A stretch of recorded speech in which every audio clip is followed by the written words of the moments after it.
Interpréter et prévoir des spectres.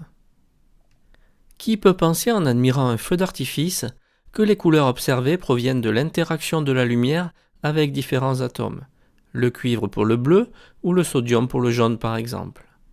C'est ce que nous allons expliquer dans cette vidéo. Jusqu'à la fin du XIXe siècle, les scientifiques considéraient que la lumière était une onde électromagnétique, car ce modèle permettait d'expliquer les figures de diffraction et d'interférence obtenues dans certaines conditions expérimentales. Avec ce modèle, une onde électromagnétique se propageant dans le vide est caractérisée par sa fréquence nu exprimée en Hertz ou par sa longueur d'onde lambda exprimée en mètres. Les deux grandeurs sont reliées par la relation lambda égale c sur nu avec c, célérité de la lumière dans le vide, soit c égale 3 × 10⁸ mètres par seconde. Le modèle ondulatoire de la lumière ne permet cependant pas d'expliquer certains phénomènes comme les spectres de raies d'émission observés pour certaines sources lumineuses.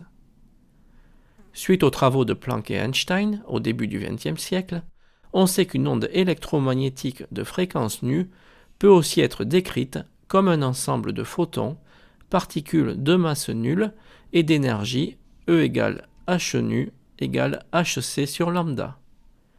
Dans cette relation appelée relation de Planck-Einstein, h s'appelle la constante de Planck et vaut 6,63 10-34 joules seconde. Pour expliquer le spectre de l'atome d'hydrogène, Niels Bohr propose en 1913 un modèle de l'atome d'hydrogène possédant des niveaux d'énergie distincts. L'état de plus basse énergie s'appelle l'état fondamental. L'état de plus haute énergie correspond à la perte d'un électron. L'atome est dit ionisé. Par convention, la valeur de son énergie est alors nulle. La valeur des différents niveaux d'énergie est donc négative et exprimée généralement en électronvolts. On dit que les niveaux d'énergie de l'atome sont quantifiés. Un atome peut passer d'un niveau d'énergie à un niveau inférieur, par exemple du niveau E3 au niveau E2, en libérant un photon d'énergie correspondant à la différence d'énergie entre ces deux niveaux, soit ici, moins 1,51 moins 3,39 égale 1,88 électronvolts ou 3,01 10-19 joules, car un électronvolt vaut 1,60 10-19 joules. La longueur d'onde du photon correspondant est donc, en utilisant la relation de Planck-Einstein, de 661 nanomètres et correspond à la raie rouge de l'atome d'hydrogène. Le raisonnement précédent peut être généralisé à tous les atomes.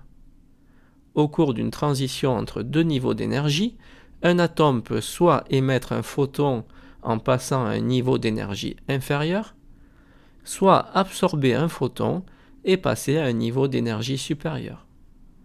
Dans les deux cas, son énergie sera donnée par la relation E photon égale h nu égale hc sur lambda. Cette énergie, E, correspond à la variation de l'énergie de l'atome, delta E, qui est égale à la valeur absolue entre les énergies de l'état final et initial de l'atome. Ces mécanismes permettent d'expliquer les spectres d'émission et d'absorption d'un atome, par exemple ici pour le sodium. On comprend également que le sodium soit utilisé dans les feux d'artifice pour obtenir une coloration jaune. Pour d'autres couleurs, d'autres atomes seront utilisés. En effet, les radiations émises ou absorbées sont caractéristiques d'un atome car elles dépendent des niveaux d'énergie de ce dernier. Retenons donc que la lumière peut être considérée comme une onde électromagnétique se déplaçant à la vitesse c dans le vide, de fréquence ou de longueur d'onde lambda avec lambda égale c sur nu. Que la lumière peut être aussi considérée comme un ensemble de particules de masse nulle, les photons d'énergie E égale h nu égale hc sur lambda.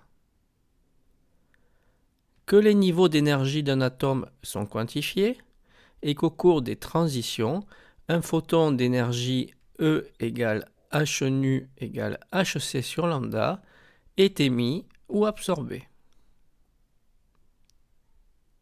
Qu'enfin, les radiations émises ou absorbées sont caractéristiques d'un atome car elles dépendent des niveaux d'énergie de ce dernier.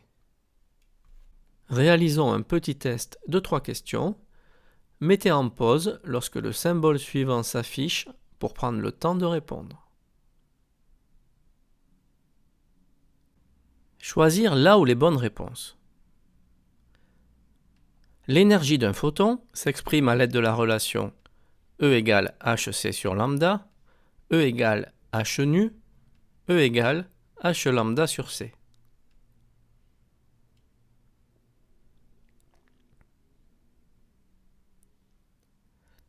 La relation liant l'énergie d'un photon et la fréquence de l'onde électromagnétique correspondante est E égale h nu. Mais, comme fréquence et longueur d'onde sont liées par la relation lambda égale c sur nu, pour une onde électromagnétique se propageant dans le vide, la relation précédente peut s'écrire en remplaçant la fréquence nu par le rapport c sur lambda, E égale hc sur lambda. Les réponses A et B sont donc correctes. Choisir là où les bonnes réponses. L'énergie d'un photon peut s'exprimer en joules secondes, en électronvolts.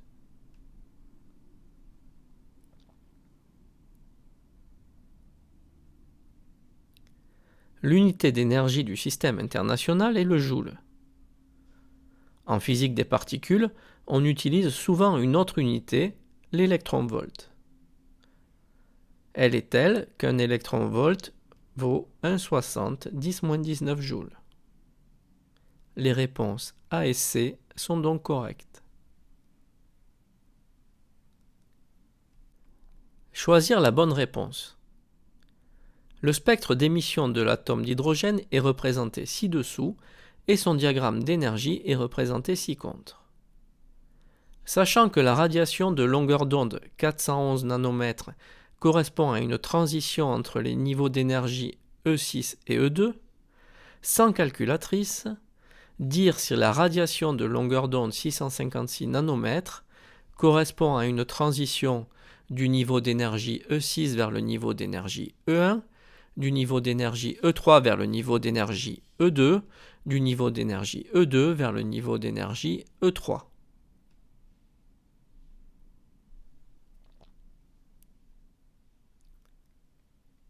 Les radiations sur un spectre d'émission correspondent à des photons émis lors d'une transition d'un niveau d'énergie supérieur à un niveau inférieur.